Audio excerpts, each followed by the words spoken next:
Ada kandidat potensial lainnya yang dimiliki oleh PDIP di sana. Dan yang kedua mungkin juga bisa diberikan pandangan terhadap hasil survei ini karena ini begitu menjelaskan bahwa suara dari para pendukung Banteng di kandangnya sendiri tidak cukup solid ternyata kalau kita melihat menjelang Pilkada Jawa Tengah saat ini. Silakan Mas Seno. Mas Seno, mohon maaf, sepertinya masih di mute. Kami belum bisa mendengar suaranya.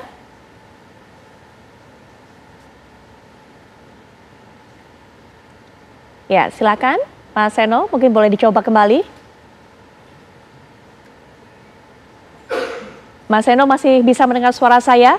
Kami belum bisa mendengar suara Mas Seno. Mungkin bisa diperbaiki terlebih dahulu. Kami coba kembali nanti akan mengontak Mas Seno lagi untuk bisa memperbaiki komunikasi. Tapi Mas Awi bisa berikan pandangan karena kita tahu kader P3 ini berpasangan dengan PDIP sebagai gubernur dan juga wakil gubernur yang kemarin di Jawa Tengah. Melihat hasil seperti ini, bagaimana menentukan langkah P3 selanjutnya? Apakah akan kemudian kembali mengajak bekerja sama PDIP, Mas Awi?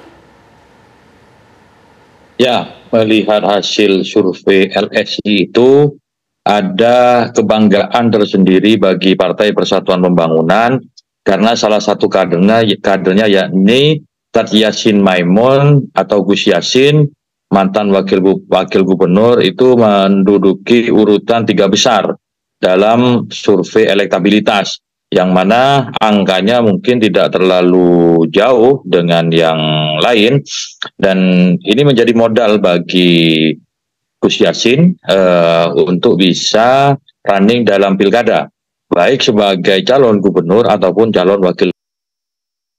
Jejak elektabilitas dari Gus Yassin, elektabilitas Gus Yassin itu ada, terbukti ketika beliau maju sebagai calon anggota DPD Dewan Perwakilan Daerah pada pemilu 2024 yang lalu, beliau memperoleh suara yang tertinggi di Jawa Tengah. Tentunya ini modal elektabilitas dari Gus Yassin. Soal pilihan koalisi, tentu Partai Persatuan Pembangunan karena tidak bisa mengusung pasangan calon sendiri, maka sudah dipastikan P3 akan berkoalisi dengan partai-partai untuk memenuhi syarat ketentuan Undang-Undang 10 2016. Mengenai koalisinya siapa, sampai hari ini proses penjaringan calon gubernur di Jawa Tengah masih terus berlangsung dan P3 belum memutuskan sikap siapa yang akan diusung. Namun ketika ada kader internal yang memiliki elektabilitas tinggi dan mampu bersaing, tentu akan menjadi prioritas bagi P3. Baik, nanti kita kembali lanjutkan perbincangan termasuk minta pandangan dari Mas Seno. Kami coba perbaiki kembali komunikasinya, melihat bagaimana persiapan dari PDIP, melihat suaranya sepertinya juga cukup terbelah di sana. Apakah memang tidak cukup solid suara PDIP di kandang Banteng dan mengapa hanya Mas Bambang Pacul saja yang menjadi satu-satunya calon hingga saat ini yang mungkin masih menyeruak. Tadi dikatakan juga oleh Mas Henry Satrio. Kita akan jeda sejenak tapi saat lagi kami kembali.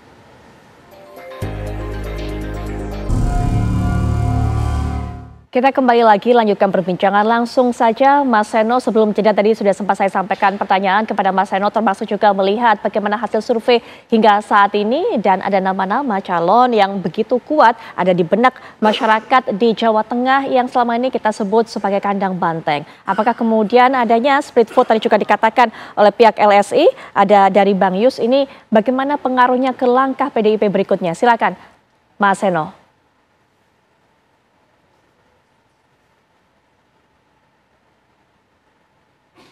Diungkapkan, dipublis oleh teman-teman LSI. Sebenarnya kan yang kita bisa baca adalah jangan-jangan ini ada juga masyarakat di Jawa Tengah yang lebih kenal dengan nama Mas Hendy daripada Mas Hendar Priyadi. Kenapa begitu? Karena kalau bicara dari track record pengalaman secara elektoral, secara keterkenalan, secara ketokohan, itu nama beliau sangat dikenal oleh masyarakat Jateng. Di Semarang saja pernah kemudian terpilih di periode keduanya itu di angka di atas 90%. Nah, sama dengan nama-nama yang lain yang hari ini sebenarnya sedang digodok oleh partai. Tetapi kan PDI Perjuangan ini memang belum memberikan satu rekomendasi kepada satu figur spesifik. Artinya kerja-kerja elektoral untuk melakukan branding secara khusus yang dilakukan oleh segenap kekuatan partai di PDI Perjuangan ini belum terjadi. Bukan karena apa, tetapi kami memang belum mengambil satu keputusan. Kami bersyukur dan berterima kasih bahwa di Jawa Tengah secara historis memang menjadi basis elektoral kami dan punya sejarah panjang bonding dengan PDI Perjuangan. Artinya bahkan di pileg yang lalu pun kami masih dipercaya menjadi partai pemenang pemilu legislatif di Jawa Tengah. Kami juga punya banyak sekali stok kader yang memimpin dan berhasil menjadi pemimpin di berbagai daerah di kabupaten kota di Jawa Tengah yang membuktikan bahwa PDI Perjuangan dan Jawa Tengah memang identik. Oleh karena itu masih punya cukup banyak waktu bagi siapapun untuk melakukan kerja-kerja politik dan kami pun tidak ingin tergesa-gesa. Artinya pilkada dalam perspektif kami ini bukan sekedar persoalan how to win, menang kalah, tetapi setelah menang asumsinya lalu mau ngapain? Memimpin Jawa Tengah dengan populasi yang sangat besar, dengan permasalahan yang begitu kompleks, saya rasa tidak bisa dilakukan eksperimentasi main-main. Harus dengan calon yang punya latar belakang yang jelas, pengalaman memimpin yang jelas, dan kalau dari nama-nama yang muncul dari internal PDI Perjuangan, saya rasa itu mewakili track record pengalaman panjang di bidangnya masing-masing. Mas Hendy pengalaman sebagai eksekutif wali kota 2 periode dan kepala LKPP, misalnya ada nama Mas Bambang Pacul juga sangat moncer di legislatif. Kemudian kemarin muncul nama baru yang diusulkan dari bawah, ada Pak Andika Perkasa misalnya, yang itu punya pengalaman merombak berbagai macam sistem yang lebih progresif di tubuh militer sebagai Panglima TNI. Jadi nama-nama ini adalah nama-nama yang harus kami pertanggungjawabkan pada rakyat siapapun yang kami pilih nantinya. Tetapi kami yakin bahwa efek apapun itu, kami percaya pada kekuatan kolektif dan efek yang paling cespleng adalah efek rakyat. Menguji ketokohan seseorang di pilkada itu tidak hanya dari endorsementnya, tetapi dari pengalaman rekam jejak panjangnya. Memang logikanya adalah logika ketokohan, bukan semata-mata logika dukungan kelompok, dukungan orang, atau bahkan dukungan partai tertentu, tetapi ketokohan dari masing-masing orang itu saya rasa di pilkada sangat berpengaruh. Itu Mbak Putri. Sudah ada nama-nama dari PDIP, tapi memang masih dalam proses penggodokan, penjaringan dan sebagainya. Termasuk juga tadi dikatakan Mas Seno, yang paling penting saat ini dipikirkan bukan hanya meraih kemenangan, tapi apa yang dilakukan setelah itu. Itu yang menjadi alasan Mas Hensat. Iya, tadi menarik juga. Memang nama aslinya Mas Hendy kan Hendardi itu. Kemudian mungkin masyarakat lebih kenal Hendy gitu ya. Nah ini sekarang yang menjadi penting adalah dari hasil surveinya LSI ini, memang pada saat top of mind itu nama Kaisang nggak ada gitu ya. Tapi pada saat disodorkan ternyata nama Kaisang itu cukup juga menjadi pusat perhatian dari masyarakat. Jadi artinya memang konsolidasi internal PDI Perjuangan itu penting sekali dan kemudian memunculkan nama dari awal. Sehingga tidak tertinggal dengan nama-nama yang sudah beredar saat ini gitu ya. Seperti ada nama Mas Kaisang, kemudian ada Pak Ahmad Lutfi, tadi saya sebut Bre di Solo, ada Heri Wibowo di Klaten dan lain-lain. Nah artinya kalau kemudian konsolidasi PDI Perjuangan ini terjadi, bisa menampilkan atau memunculkan nama-nama yang sudah firm dan ajak gitu ya, mereka bisa melakukan kerja-kerja politik gitu. Karena kan waktunya ini tidak lama lagi, hanya sekitar 3 bulanan, 4 bulanan ya, untuk dalam rangka menuju pencoblosan itu. Nah sekarang juga PDI Perjuangan terhadap nama Kaisang bagaimana?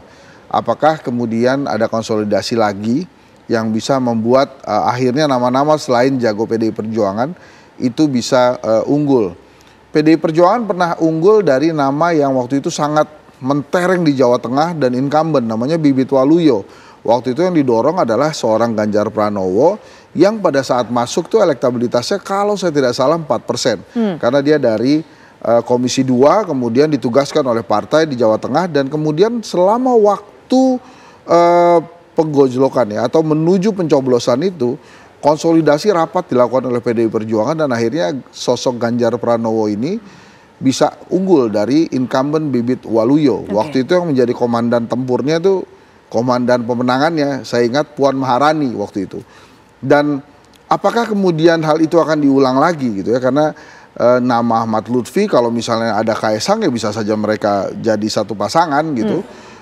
Itu pasti bukan nama yang sembarangan di Jawa Tengah, walaupun Mas Hendy 2 kali di Semarang dan kemudian sekarang LKPP, tapi perlu juga masyarakat memperkenalkan atau dikenalkan dengan nama sosok dari PDI Perjuangan ini gitu. Sementara P3 pun mendapatkan imbas dari koalisi yang kemarin kan, nama kadernya juga muncul dalam survei dan itu bagus sekali. Nah balik lagi ke PDI Perjuangan, kisah manis Ganjar Pranowo itu bisa saja kemudian terulang bila mereka konsolidasi dari sekarang. Waktu itu Puan Maharani yang memimpin. Nah, entah apakah untuk kali ini Ganjar Pranowo yang kemudian menjadi ketua tim sukses pemenangan di Jawa Tengah. Karena terakhir saya ngobrol dengan Mas Ganjar pun dia mengatakan kandang banteng sekarang risau. Karena memang kesolidannya diuji dari sebelum Pilpres dengan banteng versus celeng. Nah, sekarang muncullah nama-nama baru yang dekat dengan Jokowi, seorang kader PDI Perjuangan yang dibesarkan oleh PDI Perjuangan, kemudian sama-sama kita tahu meninggalkan PDI Perjuangan di Pilpres kemarin. Baik, Mas Seno, konsolidasi harus dilakukan lebih awal jika ingin kembali mengulang kisah manis yang ditorehkan oleh Mas Ganjar Pranowo, Mas Seno. Ya, hari ini sedang dilakukan pemantapan dan penguatan terus-menerus. Yang melakukan kajian adalah Mbak Puan bersama Pak Utut dan tentu Pak Bambang Pacul sebagai Ketua DPD. Ini dilakukan terus-menerus untuk mencari sebenarnya aspirasi masyarakat lebih condong ke siapa. Apalagi kalau bicara tipologi sejarah di Jawa Tengah, ini kan pasangan nasionalis religius sebenarnya sangat diminati dan dibutuhkan. Di pakem sosiologisnya begitu. Secara waktu ke waktu, dari waktu ke waktu, kalau bicara tentang dominasi di pemilu kada, PDI Perjuangan dan P3 ini sempat bergantian memimpin Jawa Tengah.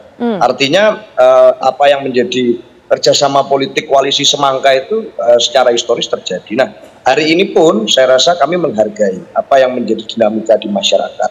Meskipun masih terlalu awal untuk bicara tentang peluang kemenangan yang final, karena di dalam politik itu injury time biasanya yang sangat menentukan, harus diingat betul bahwa endorsement dari sosok-sosok penguasa incumbent misalnya saat ini, itu tidak kemudian melenggang di ruang kosong.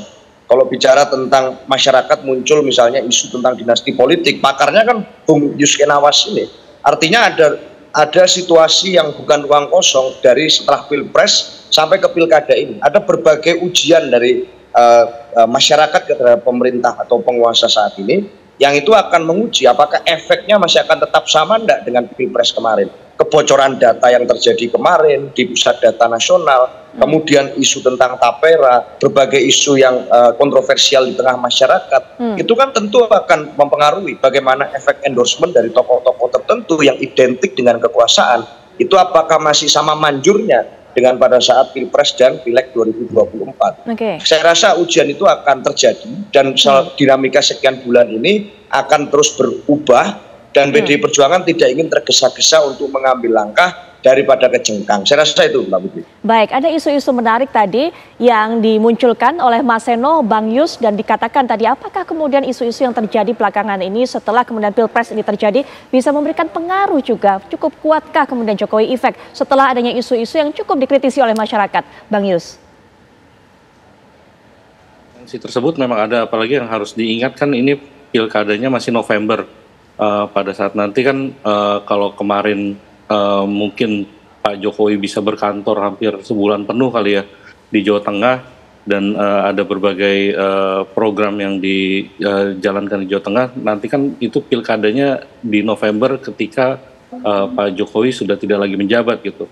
Tapi memang yang harus diingat berdasarkan hasil survei LSI juga ada kecil memang jumlahnya, ada 9,5% masyarakat yang melihat bagian dari kerabat politisi atau tokoh politik itu menjadi satu pertimbangan dalam mempengaruhi keputusan mereka untuk mendukung siapa. Tapi benar apa yang dikatakan oleh Mas Seno dan juga dikatakan oleh Mas Hensat, saat ini tuh masih sangat cair posisinya.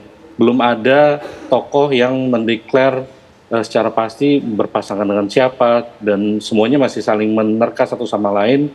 Logistik juga mungkin belum turun, tapi yang harus jadi perhatian juga kalau kader-kader PDIP ingin serius menantang mereka yang diasosiasikan dengan Pak Jokowi, itu yang harus dilihat berdasarkan data yang kami punya. Awareness atau popularitas mereka itu masih belum mencapai titik optimum, masih rata-rata di bawah. Misalkan Pak Bambang Pacul itu ada di 37%, Pak Hendrar Prihadi itu ada di angka 18,7% gitu. masih sangat rendah gitu popularitasnya, meski yang harus dicatat adalah likability mereka itu cukup tinggi. Pak Hendra misalkan meski hanya 18,7%, tapi likability-nya itu paling tinggi mencapai 70,1% gitu. Jadi ada PR banyak bagi PDIP ke depannya jika ingin benar-benar menantang geng Solo ini di Jawa Tengah untuk meningkatkan popularitas mereka terlebih dahulu dan kemudian mempersolid basis akar rumput yang selama ini mungkin dalam pilpres atau pilpres kemarin itu terpecah gitu. Dan ini PR terbesar buat PDIP. Baik, Mas Seno, sudah disampaikan tadi oleh Bang Yus, jika memang ingin menantang kandidat nanti yang terkait ataupun juga terafiliasi dengan Presiden Joko Widodo, geng Solo begitu, awareness harus mulai dibangun dari sekarang, popularitas juga harus ditingkatkan. Nanti Mas Seno bisa berikan tanggapan setelah jeda, termasuk juga Mas Awi bisa berikan pandangan. Mas Seno sudah menyebutkan tadi, sepertinya pakem di Jawa Tengah begitu kuat menduetkan nasionalis dengan religius. Akankah kemudian ini artinya duet kembali PDIP, P3 akan kembali terulang? Nanti ya Mas Awi, setelah jeda kita akan kembali bahas sesaat lagi. Baik, kita akan langsung saja lanjutkan perbincangan melihat tadi Mas Awi, pakem yang disebutkan tadi oleh Mas Seno akan berhasil begitu kalau melihat apa yang sudah rekam jejak dari pilkada-pilkada sebelumnya di Jawa Tengah. Apakah ini kemudian kembali akan mengulang, walaupun kami tahu tadi P3 mengatakan sekarang juga masih terus berembuk, masih upaya konsolidasi internal, tapi akankah mengulang seperti konsolidasi ataupun juga koalisi pada gelaran pilkada sebelumnya di Jawa Tengah? Silakan Mas Awi. Ya, sejarah koalisi antara PDI dengan P3 itu di Jawa Tengah itu memenangkan kontestasi. Tentu ini kan menjadi catatan juga bagi Partai Persatuan Pembangunan dalam membangun koalisi di Jawa Tengah. Apalagi kader kami sesuai dengan hasil survei itu masuk 3 besar ketika nama tertutup. Nah, tinggal sekarang bagaimana nanti simulasi yang akan dilakukan oleh masing-masing calon. Bahkan kalau kita lihat angka suara pernyataan terbukanya tetap di nomor 3 atas Yassin Maimun atau Gus Yassin. Ini menjadi modal bagi P3 untuk mendorong kadernya bisa ikut berkontestasi pada pilkada yang akan datang. Bangunan koalisi memang pakemnya yang paling ideal itu nasionalis dan religius. Dengan siapa? Toh partai-partai nasionalis itu banyak. Sejarah terbaru kita bersama dengan PDI bekerja sama secara politik di Jawa Tengah maupun juga di pemilu presiden. Tapi di daerah-daerah yang lain juga kita memiliki kerjasama dengan partai-partai nasionalis lainnya. Namun demikian semuanya akan ditetapkan melalui mekanisme internal partai yang insya Allah pada bulan Juli ini sudah finalisasi. Toh pendaftaran masih tanggal 27 sampai 29 Agustus. Karena mendaftar di awal ataupun berpasangan di awal itu tidak jaminan untuk memenangkan kontestasi. Terbukti dalam berbagai perhelatan pemilu, baik pilkada maupun pilpres, yang terbaru malah pasangan yang baru diumumkan terakhir justru yang memenangkan kontestasi. Di pilkada banyak efek kejut yang juga terjadi, seperti di Jakarta dulu ketika Anies Sandi diumumkan justru dia yang memenangkan kontestasi. Semua tergantung mesin politik, semua tergantung dengan mesin partai politik, semua tergantung dengan mesin relawan dalam mendulang suara untuk memenangkan pasangan calon. Dan untuk P3 sudah jelas basisnya itu, kalau kita lihat dengan 6 kursi P3 tersebar di sejumlah dapil, dengan basis-basis pondok pesantren, dan apalagi di 5 besar itu ada kader P3 yang top of mind-nya bagus, bahkan pertanyaan tertutup pun luar biasa, masih tetap di 3 besar konsisten. Baik, Mas Seno juga tadi sudah dikatakan kalau ingin meraih kemenangan dan juga menjadi penantang kuat dari geng Solo dari Pilkada Jawa Tengah, catatan dari Bang Yus tadi adalah selain menyolidkan basis akar rumput, tapi juga segera untuk bisa membangun awareness calon-calon tersebut di kalangan masyarakat, meningkatkan popularitas. Karena menurut hitung-hitungan ataupun juga menurut hasil survei sementara itu yang masih tertinggal dari kader-kader PDIP. Silakan Mas Seno. Ya, terima kasih Mbak Putri. Jadi memang saya sepakat dengan Mas Awi tadi bahwa kalau di pemilu itu belum tentu siapa cepat dia dapat. Bisa jadi juga siapa cepat atau siapa yang terakhir dia dapat juga sangat mungkin. Logikanya bisa bervariasi tergantung situasinya. Tapi hari ini yang kami lakukan tentu adalah tahapan kami berada pada situasi pendalaman analisa, simulasi nama dan paslon, serta mempersiapkan konsolidasi mesin politik partai bersama seluruh 3 pilar kekuatan partai. Itu yang kami lakukan hari ini. Kenapa? Karena memang kami harus bertanggung jawab dalam kemudian memunculkan nama siapapun itu yang akan kami dorong. Bahwa secara kesejarahan kami membentuk poros kerjasama politik nasionalis religius di berbagai tempat dan terbukti efektif, itu adalah fakta. Apakah kemudian nanti akan terjadi misalnya komposisi politik yang sama? Saya rasa komunikasi politik yang dilakukan oleh semua partai hari ini sangat memungkinkan apapun itu untuk terjadi. Yang pasti kami tidak berani main-main. Pemilu ini meskipun hari ini ada logika baru yaitu pilkada serentak yang mendorong logika publik bahwa ini adalah masalah menang-menangan, mix and match. Tapi kami rasa bahwa ini bukan sekedar itu, ada hal yang lebih serius. 5 tahun ke depan tantangannya juga beragam, dan setelah dilantik, setelah menang nanti akan melakukan apa? Nah, kalau tidak ada rekam jejak memimpin pemerintahan baik di eksekutif, legislatif atau di lembaga pemerintah lain yang mumpuni, tidak ada kemudian program jelas yang pernah dilakukan, saya rasa itu kan juga akan berbahaya bagi masyarakat yang menempati daerah tersebut, termasuk di Jawa Tengah.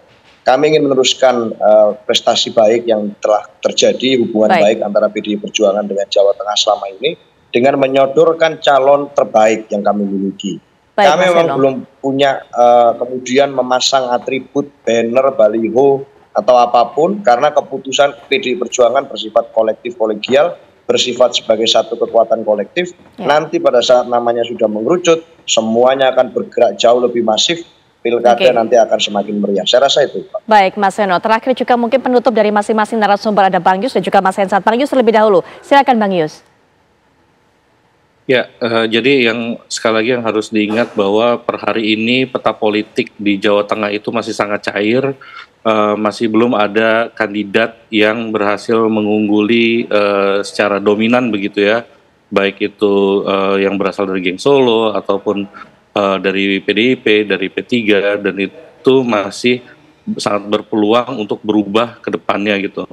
Yang harus dicatat juga di sini adalah bahwa ada korelasi antara tingkat kepuasan terhadap kinerja presiden dengan mereka yang diasosiasikan sebagai orangnya presiden gitu, all president's man gitu, baik Mas Kaisang ataupun Pak Ahmad Lutfi seperti itu.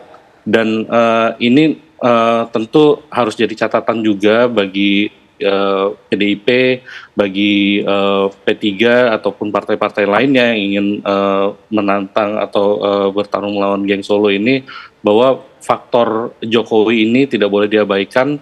Namun tadi seperti saya memberikan catatan, kalau sebelumnya kandang banteng ini bisa cukup diobrak-abrik gitu ya, di Pilpres kemarin, nanti kan Presiden sudah tidak lagi menjabat, tentu akan ada perhitungan yang berbeda gitu, mengenai seberapa kuat efek Jokowi ini terhadap kandidat yang mereka dukung.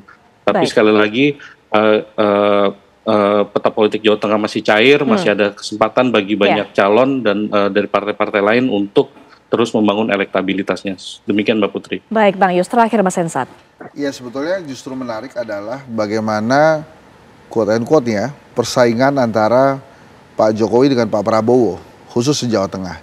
Di Jawa Tengah tadi ada 2 nama yang memang kuat dan dekat dengan Pak Jokowi, Pak Ahmad Lutfi dan Kaisang tentunya. Tapi di sisi yang lain Pak Prabowo juga punya nama kuat, yaitu Pak Sudaryono. Dan kalau 3 nama ini muncul, akan sulit sekali nih buat dipasangkan, karena Pak Lutfi apakah mungkin berpasangan dengan Pak Sudaryono, sementara Pak Daryono desas-desusnya memang disiapkan oleh Prabowo Subianto maju sebagai calon gubernur. Nah, ini akan menarik sekali dilihat kira-kira siapa yang kemudian akan didorong oleh rezim. Apakah sementara ini jagonya Pak Jokowi atau geng Solo, atau mempersilahkan Pak Prabowo jagoannya menantang jagoan PDI Perjuangan. Hal ini sama juga dengan yang terjadi di Jawa Barat dan Jakarta gitu misalnya. Ada keinginan dari Gerindra untuk mendorong Ridwan Kamil ke Jakarta, sementara Golkar itu inginnya Ridwan Kamil menjaga Jawa Barat gitu ya. Sementara Pak Jokowi juga belum menentukan kira-kira siapa jagonya yang akan dimunculkan di Jakarta. Makanya kita geser sedikit. Mungkin juga ada jalan ketiga yang diambil di Jakarta. Tidak Ridwan Kamil, tidak Anies Baswedan, tapi ada nama-nama baru yang masuk di Jakarta. Nah ini sama juga. Kita bisa lihat nanti di Jawa Tengah. Kira-kira akan condong kemana rezim? Ke Pak Jokowi atau ke Pak Prabowo? Walaupun pendaftaran dikuasai oleh Pak Jokowi karena masih presiden, tapi nanti pas pencoblosan Pak Prabowo yang jadi presiden. Nah ini kita lihatlah nanti bagaimana Jawa Tengah. Baik, menarik sekali. Tapi terima kasih Mas Hensa, terima kasih Bang Yus, terima kasih Mas Alwi, terima kasih Mas Seno juga, terima kasih sudah meluangkan waktu untuk bisa berbincang dalam Apa Kabar Indonesia Malam kali ini. Ya, Anda masih menyaksikan Apa Kabar Indonesia Malam pemirsa, dan kali ini kami akan ajak Anda untuk melihat sejumlah data dan juga informasi yang berkaitan dengan Pilkada Jawa Tengah, di mana sejumlah tokoh yang akan maju di pemilihan Gubernur Jawa Tengah ini sudah mulai muncul di permukaan. Tidak hanya para calon yang mulai menjual diri kepada publik dan partai politik, namun juga partai yang mengusung mulai ancang-ancang mencari rekan koalisi. Sebelum kita membahas lebih jauh, saya akan mengajak Anda pemirsa untuk melihat terlebih dahulu bagaimana perolehan suara dan kursi partai-partai politik di Jawa Tengah pada tahun 2024. Yang pertama pemirsa, kita lihat dari partai atau PDI Perjuangan di Pileg 2024 ini pemirsa, yang memiliki 5.270.261 suara atau sekitar 25,59% dengan total 33 kursi.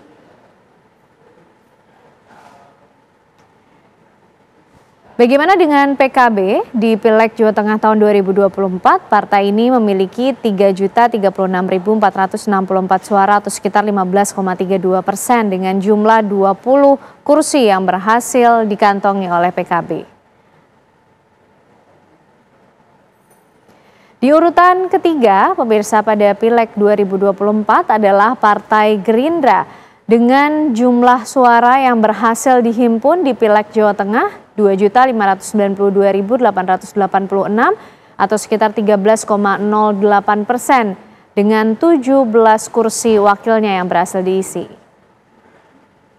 Nah, di posisi berikutnya ada Partai Golkar yang pada Pileg 2024 kali ini memiliki 2.253.697 suara atau 11,37% dengan total 17 kursi untuk wakilnya.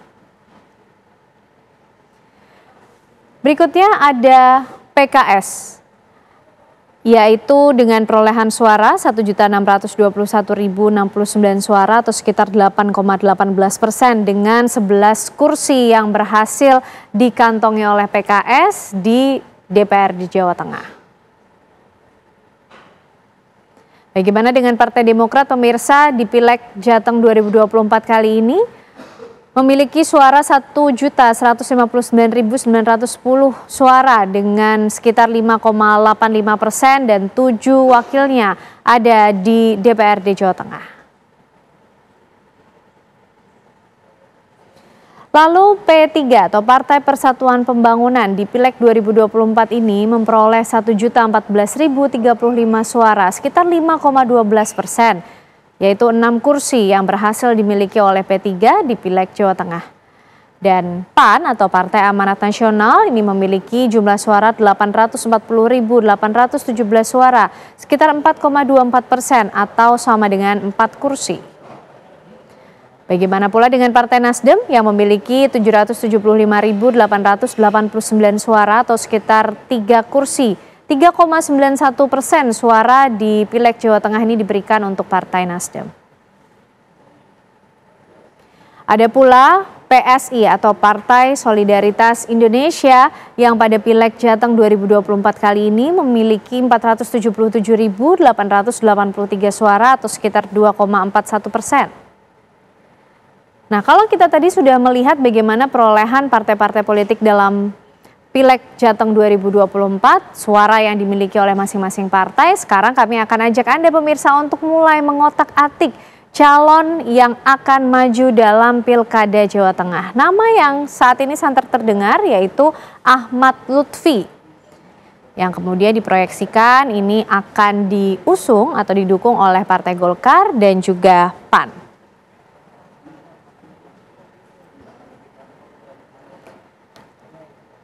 Ya, kalau kita mulai hitung-hitungannya pemirsa, untuk Ahmad Lutfi Dari Partai Golkar sendiri memiliki 11,37% atau 17 kursi bila digabungkan dengan Partai Amanat Nasional yang memiliki 4 kursi. Artinya sudah ada 21 kursi yang dimiliki oleh Ahmad Lutfi untuk maju dalam kontestasi Pilkada Jawa Tengah.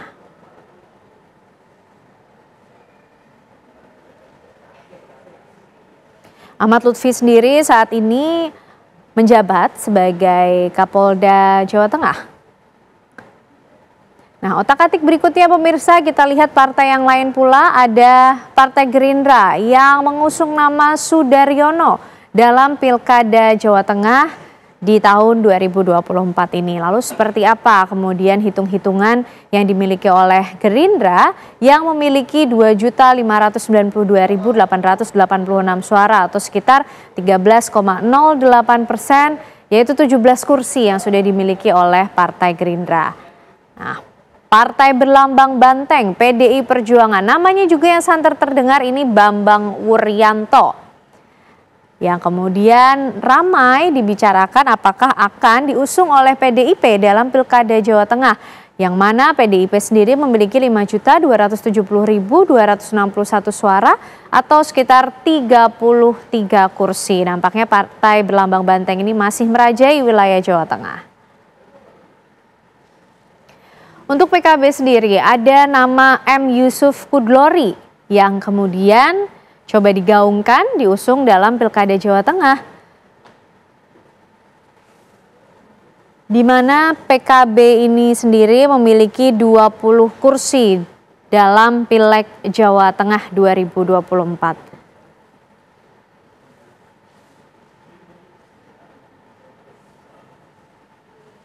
Ya pemirsa, itulah tadi kira-kira informasi data yang berkaitan dengan sejumlah nama dalam kontestasi Pilkada Jawa Tengah pemirsa. Gunung Merapi di perbatasan Jawa Tengah dan Yogyakarta kembali meluncurkan awan panas guguran sejauh 1 km. Inilah video detik-detik awan panas guguran yang meluncur dari puncak Gunung Merapi pada Senin 1 Juli 2024. Dari pengamatan Balai Penyelidikan Pengembangan Teknologi Kebencanaan Geologi atau BPPTKG Yogyakarta, awan panas guguran meluncur pukul 7.47 waktu Indonesia Barat dengan amplitudo 33 mm berdurasi 109 detik. Awan panas guguran meluncur ke arah barat daya atau Kali Bebeng. Masyarakat diimbau untuk menjauhi daerah bahaya yang direkomendasikan. Sementara dari pengamatan pukul 6 hingga 12 waktu Indonesia Barat, Gunung Merapi mengalami kegempaan guguran 19 kali. Low frekuensi 1 kali, hybrid atau fase banyak 24 kali, dan vulkanik dangkal 4 kali.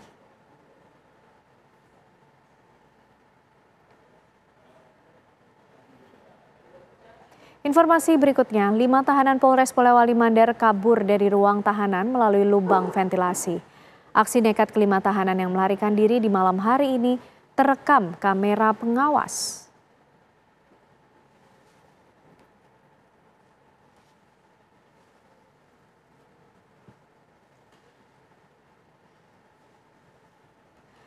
Ya, penjaga piket tahanan mengetahui adanya tahanan melarikan diri setelah dilakukan pemeriksaan dan melihat ventilasi ruang tahanan rusak. Penjaga pun segera melakukan pengecekan jumlah tahanan Polres Polewali Mandar yang seharusnya sebanyak 29 orang, namun yang tersisa hanya 24 tahanan. Para tahanan yang kabur antara lain Jabal Nur dan Basri yang merupakan tahanan kasus narkoba, serta 3 tahanan kasus pencabulan yaitu Maslan, Dimas, dan Akram. Dalam pengejaran selama 2 hari yang dilakukan tim gabungan Satreskrim dan Satuan Narkoba berhasil menangkap 4 tahanan di tempat yang berbeda-beda. Sementara 1 tahanan lainnya masih dalam pengejaran Polres Polewali Mandar.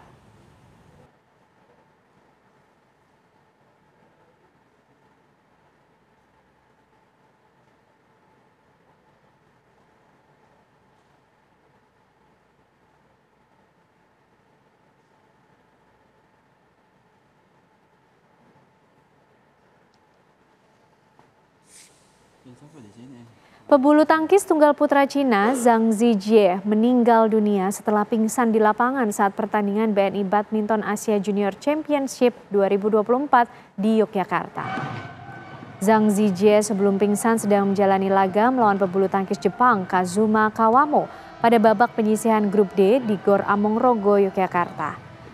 Saat pertandingan sedang berlangsung, tiba-tiba Zhang Zijie pingsan tak sadarkan diri. Ia pingsan di tengah lapangan, kemudian dilarikan ke rumah sakit dan dinyatakan meninggal dunia pada pukul 23.20 waktu Indonesia Barat.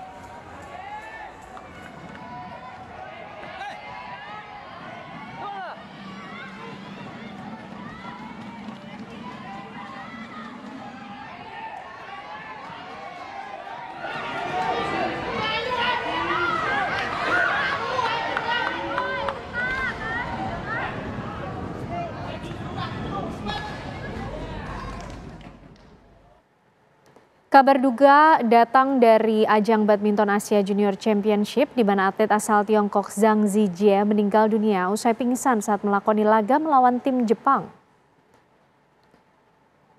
Zijie sempat dilarikan ke rumah sakit namun meninggal dunia sekitar pukul 23.20 waktu Indonesia Barat.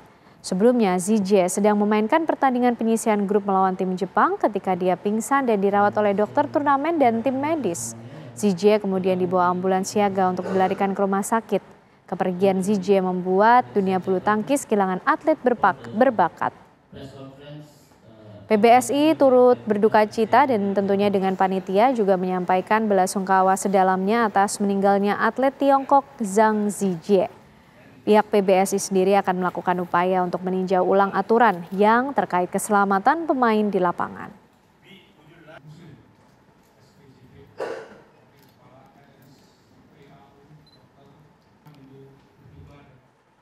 Kesal diduga dicemburui terus-menerus seorang suami di Jalan Irigasi Sipon, Kelurahan Kenanga, Cipondoh, Kota Tangerang, Banten, nekat membakar istrinya dengan menggunakan bensin. Inilah detik-detik rekaman kamera pengawas yang merekam aksi Sulistiawan membakar istrinya Suci Rahmawati.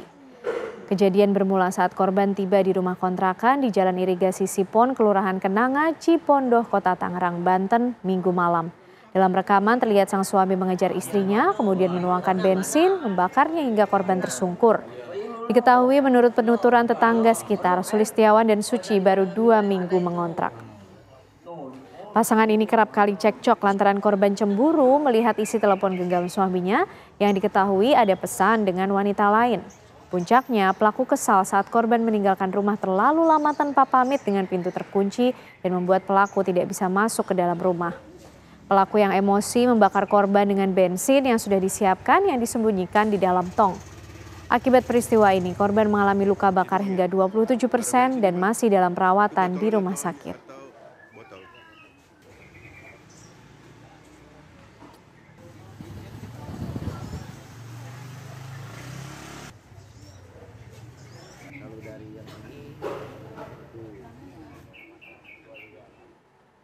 Di media sosial beredar video amatir yang memperlihatkan seseorang yang diduga pelaku dan korban mutilasi yang ditemukan di jalan raya di Garut, Jawa Barat. Inilah video yang merekam korban diikat dengan tali dan ditarik oleh terduga pelaku di jalan raya. Peristiwa ini diduga terjadi sebelum kejadian pembunuhan dengan mutilasi tersebut. Rekaman ini viral di media sosial. Selain beredar juga foto atau video korban dan pelaku tengah duduk berdua di depan sebuah minimarket. Rekaman ini juga diduga terjadi sebelum kejadian mutilasi tersebut.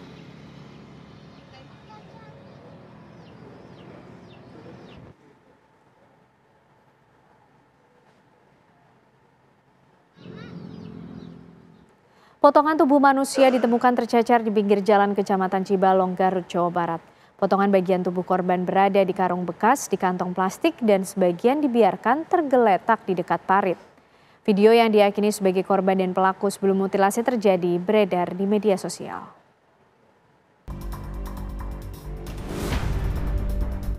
Warga kampung Bantar Limus, Desa Sancang, Cibalong, Garut, mengerumuni lokasi ditemukannya potongan tubuh manusia di pinggir jalan di Kecamatan Cibalong, Garut, Jawa Barat. Di tepi jalan ini ditemukan potongan badan dengan kepala yang masih menempel, sementara kaki dan tangan korban tidak ada di tempat ini. Penemuan jasad yang terpotong-potong ini terjadi pada Minggu siang. Polisi pun langsung mengamankan tempat kejadian perkara dan memasang pita kuning. Mereka pun menyisir area sekitar TKP untuk mencari potongan tubuh korban serta mengumpulkan barang bukti. Tak jauh dari tempat penemuan pertama, tergeletak karung berisi potongan kaki dan tangan, serta kantong plastik yang di dalamnya ada bagian tubuh lainnya. Warga sekitar mengaku tak mengenal korban yang berjenis kelamin laki-laki. Namun dari ciri-ciri yang ada, warga curiga korban adalah orang dengan gangguan jiwa yang sering melintas di kawasan tersebut. Saksi pun meyakini pelaku mutilasi merupakan pria yang sering bersama korban. Kecurigaan menguat dengan adanya video yang direkam warga beberapa jam sebelum potongan tubuh ditemukan. Setelah mengumpulkan seluruh barang bukti, tim Inafis Polres Garut membawa tubuh korban mutilasi ke RSUD Dr. Slamet untuk proses otopsi pada Minggu malam. Anggota Satreskrim Polres Garut juga membekuk seorang pria yang mengaku berinisial E. E merupakan sosok lelaki yang terekam warga, yang menarik seorang yang diduga sebagai korban pembunuhan disertai mutilasi. Polisi meyakini E terlibat dalam peristiwa tersebut. Korban sudah kita bawa ke rumah sakit di Garut. Kita lakukan otopsi. Kita tadi menemukan di TKP beberapa potongan, mulai dari dalam plastik, ada di dalam karung, dan di luar. Ada 3 bagian di luar, dan di dalam karung ada beberapa bagian. Untuk pelaku sendiri seperti apa nih? Pelaku sudah diamankan, sudah kita amankan tadi, sekarang sudah dibawa ke Polres. Kita akan tangani di Polres, nanti dibantu oleh Polsek dalam penanganan. Proses pemeriksaan E berlangsung di Mapolres Garut. Polisi akan mendalami motif pelaku yang nekat memutilasi tubuh korban dan membuangnya di pinggir jalan. Dari Garut, Jawa Barat, Taufik Hidayat, TV One mengabarkan. Ya pemirsa, kami masih memiliki informasi lainnya untuk Anda, di mana pelaku mutilasi asal Garut, Jawa Barat hari ini dievakuasi unit Jatandras Polres Garut untuk pemeriksaan ke tim ahli dokter spesialis kejiwaan. Upaya itu dilakukan petugas kepolisian karena pelaku dan korban yang diduga sesama ODGJ. Pria berinisial E ini merupakan terduga pelaku mutilasi di Kampung Bantar Limus, Desa Sancang, Kecamatan Cibalong, Garut, Jawa Barat. Lelaki berusia 22 tahun ini diduga nekat menghabisi nyawa pria tanpa identitas dan juga melakukan mutilasi. Polisi telah mengumpulkan bagian tubuh korban dalam kantong plastik yang ditemukan di Jalan Raya Cibalong. Diketahui pelaku ini mengidap ODGJ alias gangguan jiwa. Ia kini harus dievakuasi unit Jatandras menuju tim ahli dokter spesialis kejiwaan. Hal itu dilakukan petugas karena saat dilakukan pemeriksaan sulit kooperatif.